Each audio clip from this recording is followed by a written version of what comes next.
Today, we're going to break down a really fascinating challenge, building an actual Amazon business from absolute scratch in just 1 week.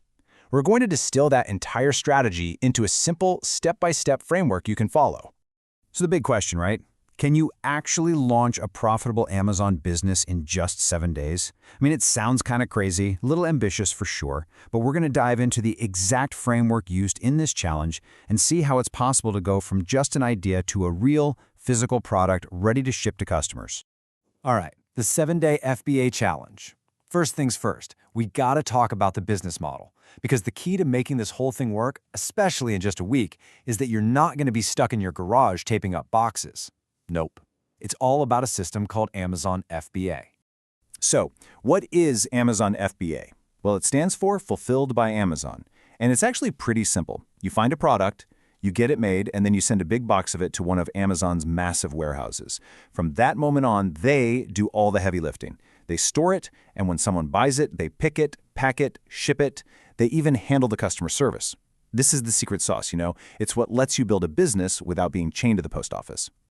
Okay, finding your winning product. Now we get to the fun part. And honestly, the most critical part of this whole thing. Finding the right product. This is where you have to put your detective hat on. It's kind of like panning for gold, you know? You're gonna sift through a whole lot of mud and sand to find that one little nugget that's worth a fortune. And here's the secret, the thing most people get wrong. You're not trying to invent the next iPhone. No way. The real magic is in finding what's missing. You're looking for a product that people are already searching for, but when they look, the options are just, well, terrible. So how do you do that? Well, you don't guess. You don't go with your gut. You use data. A scorecard, just like this one, is the tool of the trade here. For every idea, you run it through this checklist. Is it unique? Could it go viral? What's the competition really like? And, super important, can you make good money on it? You're looking for proof, for hard numbers, before you ever spend a single dollar. Okay, let's get into a real-world example, a case study on Clove Tea. Now, I know what you're thinking. Clove Tea, that's it? It sounds so simple, right? But wait till you see what the data revealed. It's a fascinating story. And bam, here's the first clue. A tool called Helium 10, which is basically a search engine for Amazon products, showed that over 10,000 people every single month were typing Clove Tea into the search bar. That is a huge signal. People want this stuff. But here's the kicker. This is the aha moment. When you actually searched for Clove Tea on Amazon, you couldn't find it.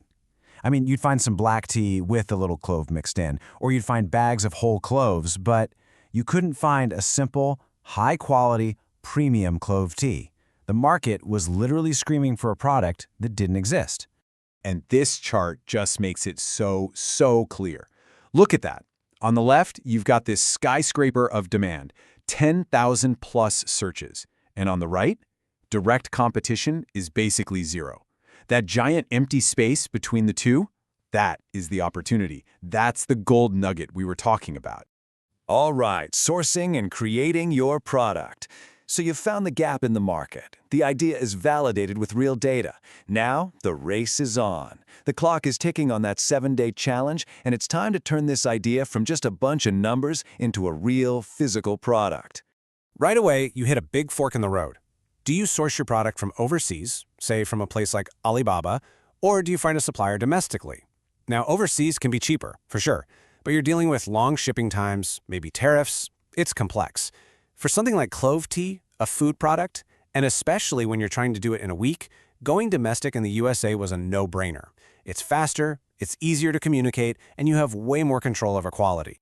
And here's where it gets really clever. To move super fast, they didn't place a massive order with a factory. Instead, they took a do-it-yourself approach to create what's called a minimum viable product. They just bought some bulk whole cloves, some empty key bags, rented a commercial kitchen for a day to keep it all food safe, and then assembled the first batch by hand, slapped a label on it, and boom, product ready.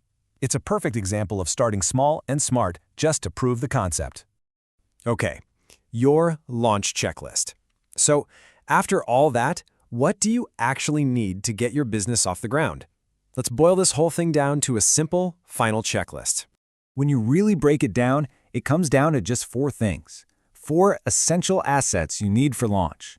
Number 1, a validated product idea. That's the one with high demand and low competition. Number 2, a sourcing and creation plan. You got to know where you're getting your stuff and how you'll put it together. Number 3, your brand assets. A professional-looking logo and package design are a must.